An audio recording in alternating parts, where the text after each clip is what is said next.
سب سے پہلے ابو لہب کھڑا ہوا اور کہا تبا لک الہذا جمعتنا سائر الیوم، تمہاری تباہی اور بربادی ہو، اس کام کے لیے ہمیں یہاں اکٹھا کیا تھا۔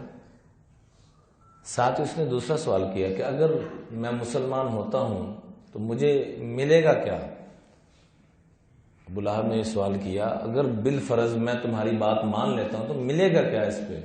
تو آگے سے آپ صلی اللہ علیہ وسلم فرمایا جو عام مسلمانوں کو ملے گا۔ تو چونکہ اکڑ تھی اپنی سرداری کی، یہ اکڑ انسان کو تباہ کر دیتی ہے۔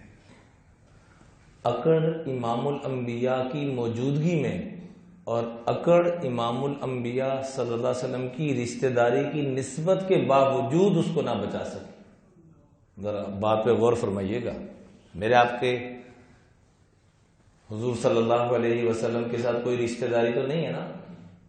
اور ابو لہب کیا تھا؟ سکا چچا۔ ابو لہب کیا تھا جی؟ اور ہم قرآن پاک میں کیا پڑھتے ہیں اس پہ؟ اللہ کی ناراضگی کو پیش کرتے ہوئے تبت یدا، کہ اللہ تو اس سے ناراض ہو گیا اور یہ تباہ و برباد ہو گیا۔ کس چیز نے تباہ کیا اس کو؟ اکڑ نے۔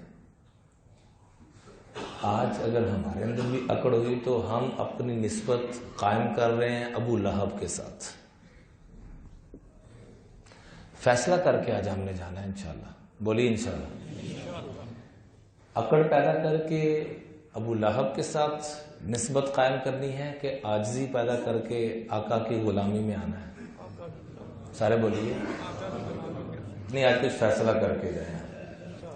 اکڑ برقرار رکھتے ہوئے ابو لہب کی ترتیب پہ جانا ہے یا عاجزی پیدا کرتے ہوئے آقا کی غلامی میں جانا ہے؟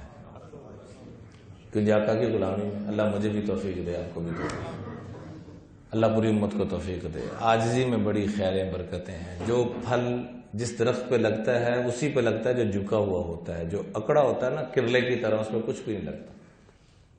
میں ایک دفعہ اردن میں تھا تو ایک درخت پہ بہت پھل لگا ہوا تھا زیتون کا، اور وہ یوں اتنا بڑا درخت اور یوں جھکا ہوا ہے، سارا زمین کے ساتھ لگا ہوا ہے۔ تو وہاں کے ایک بہت بڑے عالم تھے، مجھے کہنے لگے شف ہناک، ادھر دیکھو، ھذا جزاء التواضع، یہ عاجزی کا تواضع کا بدلہ ہے۔ اور نال ایک کرلے آکڑے والا درخت سے، ھذا جزاء الکبر، یہ تکبر